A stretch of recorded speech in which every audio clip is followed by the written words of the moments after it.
नमस्कार दोस्तों, स्वागत है आपका एक नए एपिसोड, एक नए वीडियो में। जो हमारी एक कम्युनिटी है कार रेस्टोरेशन की। आप लोग आज मुझे एक नए गेटअप में देख रहे हैं। तो ये जैसा कि आप लोग जानते हैं कि मैं पेशे से वकील हूँ और कार रेस्टोरेशन मेरा शौक़ है। तो आज जिस मुद्दे को लेकर के मैं आया हूँ वो लीगल एस्पेक्ट से ज़्यादा जुड़ा हुआ है। और लीगल होने के साथ साथ चूँकि हम रेस्टोरेशन के लोगों के लिए बड़ा इम्पॉर्टेंट है। तो हमारे तमाम सब्सक्राइबर ये पूछते रहे हैं कि 15 साल वाले रूल का क्या हुआ, 15 साल वाले रूल का क्या हुआ, क्या 15 साल से पुरानी गाड़ियाँ चलना बंद हो जाएंगी। चूँकि हम लोग जो रेस्टोरेशन का काम कर रहे हैं इसमें ये नियम बहुत ही आवश्यक है। हम लोगों के लिए एक बड़ा जैसे होता है ना, जीवनदायी है। इसलिए क्योंकि हम जिन गाड़ियों को बना रहे हैं अगर वो रोड लीगल नहीं होंगी तो फिर उनके बनाने का कोई फ़ायदा नहीं और वो केवल हमारे गैरेज तक ही सीमित होकर रह जाएंगी। ठीक है, ये भी एक तरीका है कि रिस्टोर करके हम उसे अपने गैरेज में सजा कर रखें, लेकिन इसके साथ ही यदि रोड लीगल भी हो तो वो ज़्यादा बेहतर होगा। तो उसी में चूँकि जो एक गवर्नमेंट का आदेश आया था, ये आदेश आया था 7 फरवरी 2025 का। तो 7 फरवरी 2025 का जो आदेश था, जिसके तहत जो है सारी गाड़ियां जो डीजल की हैं, 15 साल पुरानी हैं, इनका सड़क पर चलना लगभग नामुमकिन हो गया था। और ख़ासकर एनसीआर वगैरह के क्षेत्र में भी, और साथ ही जो बड़े शहर हैं जिसमें हमारा गोरखपुर जैसा शहर भी शामिल है, कानपुर, लखनऊ, इवन जयपुर, या आप कह सकते हैं चेन्नई वगैरह, इस तरह के जो शहर हैं, तो इनमें इन गाड़ियों का चलना लगभग नामुमकिन हो गया था। लेकिन गवर्नमेंट ने देखा कि इस कानून से जनता में बड़ा असंतोष फैल रहा है, तो गवर्नमेंट ने एक सजेशन, एक नोटिफिकेशन के ज़रिए सजेशन और ऑब्जेक्शन की डिमांड की और उसके लिए 30 दिन का समय दिया। उसमें जो पब्लिक और तमाम अथॉरिटीज़, तमाम एनजीओज़ वगैरह ने जो सजेशन दिए, गवर्नमेंट ने उस पर बड़ा पॉजिटिवली विचार करते हुए अब जो है वो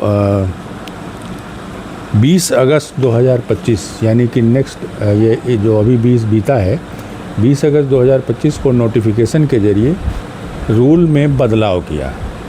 अब 15 साल से ज़्यादा पुरानी गाड़ियों का भी रजिस्ट्रेशन, या कहें आप कि री रजिस्ट्रेशन होगा, लेकिन उसकी फ़ीस को इन्होंने बढ़ा दिया है। तो वो ठीक है, फ़ीस देने के लिए हम तैयार हैं, बल्कि हर टेस्ट हम पास करने के लिए तैयार हैं, बशर्ते कि हमारी गाड़ियों को वो रोड लीगल बनाए।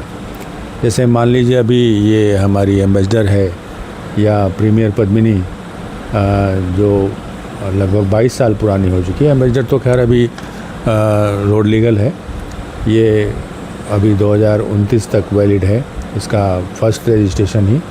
और अब जो नियम है, आप ये सभी लोग जानते हैं कि छोटे शहरों में एनसीआर को छोड़कर छोटे शहरों में एक री रजिस्ट्रेशन की व्यवस्था तो शुरू से थी, उसको कभी भी गवर्नमेंट ने ख़त्म नहीं किया था। ये केवल एनसीआर रीजन में था कि 10 साल से ज़्यादा पुरानी गाड़ियों को वो नहीं चलने देंगे।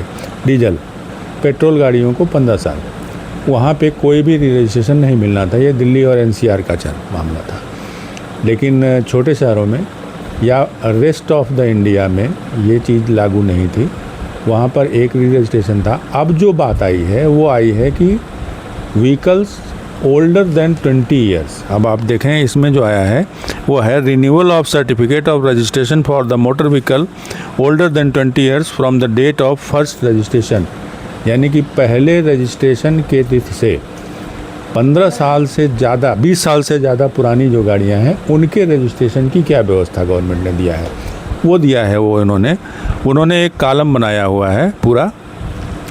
मैं इस नोटिफिकेशन को भी इसके साथ फिक्स कर दूंगा। आप चाहें तो वीडियो पॉज करके और उसको देख लेंगे, और प्रिंट आउट भी लेना चाहें तो ले सकते हैं। वीडियो पॉज करके स्क्रीनशॉट ले करके आप चाहें तो उसको निकाल सकते हैं। उस पर नोटिफिकेशन नंबर भी है। नोटिफिकेशन नंबर है आपका जो है GSR 568E। GSR 568E से आप चाहें तो इसको नेट पर भी सर्च कर सकते हैं। अब यहाँ जो इन्होंने कैटेगरी बनाई है और कैटेगरी का जो फीस रखा है वो ये है कि renewal of certificate of registration for the motor vehicle older than 20 years from the date of first registration में ए है इनवैलिड कैरेज। इनवैलिड कैरेज का मतलब होता है कि जिसका रजिस्ट्रेशन फेल हो चुका है लेकिन अभी उन्होंने कराया नहीं, तो उसमें ये 100 रुपीज़ रखा हुआ है। ये 100 रुपीज़ का मतलब ये नहीं कि उसमें केवल 100 रुपया ही लगेगा, ये 100 रुपया पर मंथ उसका लेट फीस लगेगा। जो फर्दर जो इन्होंने उसकी फ़ीस रखी है गवर्नमेंट ने, उस पर 100 रुपया पर मंथ का लेट फ़ी लगेगा। अब आप आ जाएं मोटरसाइकिल। तो मोटरसाइकिल में जहां अभी 500 रुपया री रजिस्ट्रेशन का लगता था, अब वहां पे 2000 रुपया लगेगा। दूसरी कैटेगरी आ जाती है 3 व्हीलर और क्वाड्री साइकिल की, यानी 3 पहिया वाहन। इनके लिए 5000 रुपये की व्यवस्था की गई है। ये भी पहले काफ़ी कम लगता था। अब आ जाइए हम लोगों का सेगमेंट, यानी कि लाइट मोटर व्हीकल जिस पर हम लोग काम करते हैं, जैसे हमारी एम्बेसडर है, फिएट है, कंटेशा है, 118 एनी है, या और तमाम बेबी आस्टिन वगैरह बहुत लोग रखे हुए हैं।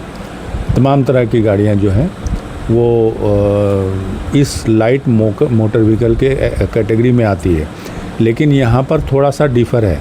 लाइट मोटर व्हीकल जो मेड इन इंडिया हैं, यानी जो इम्पोर्टेड नहीं हैं, उनके लिए 10,000 रुपये की व्यवस्था की गई है। यानी आपको अब अपने 20 साल से पुराने मोटर वाहन का री रजिस्ट्रेशन कराने के लिए जो शुल्क देना होगा, वो जो 3,000 पहले हुआ करता था, अब वो 10,000 रुपया होगा।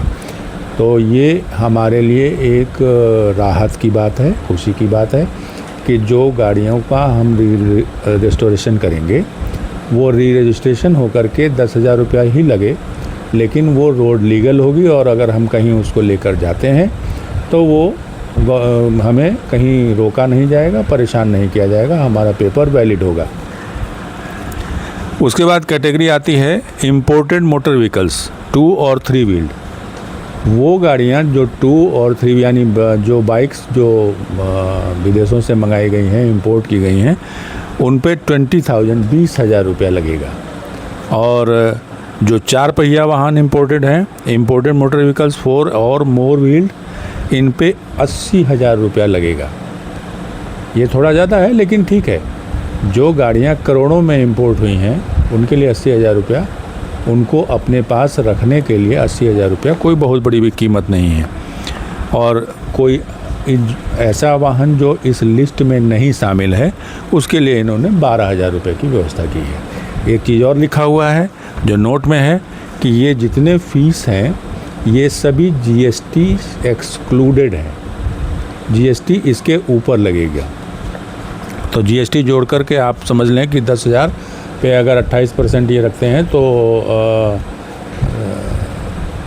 लगभग 280 रुपया, 28% 2800 रुपया, 2800 रुपया जो है वो आपको एक्स्ट्रा, यानी कि 12,800 रुपया आपको लगेगा। अब तो इंक्लूडेड नहीं है, GST एक्सक्लूडेड है। तो ये लेकिन फिर भी हमारे आपके जैसे लोग जो पुरानी गाड़ियों से बड़ी मोहब्बत करते हैं, उनके लिए ये बड़े राहत की खबर है कि हमारी गाड़ियाँ रोड लीगल होंगी और हम बड़े शान से उन पर जो है निकल कर अपने बाज़ार या एक शहर से दूसरे शहर या कहीं भी लेकर उनको इस्तेमाल भी कर सकते हैं। तो यही था आज का वीडियो, इसी पर था। और आप लोगों को से उम्मीद है कि कन्फ्यूजन काफ़ी हद तक दूर हो गया होगा। हाँ, NCR में अभी इस चीज़ को लागू नहीं किया गया है, ये भी बता दूं। NCR में अभी नवंबर तक इस पर रोक लगी है, लेकिन अभी वहाँ NCR की स्थिति क्लियर नहीं है, लेकिन रेस्ट ऑफ द इंडिया अब स्थिति बिल्कुल क्लियर है। तो इतना ही था। और मुझे लगता है कि हमारे सब्सक्राइबर्स जो पूछ रहे थे 15 साल वाले नियम का क्या हुआ, उनका कन्फ्यूजन काफ़ी हद तक दूर हो गया होगा। तो खुशियाँ मनाइए दोस्तों, हम अपनी गाड़ियों को अब शान से रोड पर भी लेकर निकल सकते हैं, जिन्हें हमने रिस्टोर किया है, सहेजा है, संवारा है उनको लेकर के हम निकल भी सकते हैं, हम उनको दिखा भी सकते हैं, उन पर सफ़र भी करने का आनंद ले सकते हैं। तो फ़िलहाल इतना ही। इस एक जो चिर परिचित रिक्वेस्ट है कि चैनल को सब्सक्राइब कर लें, और कंटेंट अगर अच्छा लगा हो तो इसको जो है वो अपने दोस्तों को शेयर करें, वीडियो को लाइक करें। तो इन्हीं शब्दों के साथ इसको ख़त्म करता हूँ। उम्मीद है आपको ये वीडियो पसंद आएगा। धन्यवाद, नमस्कार।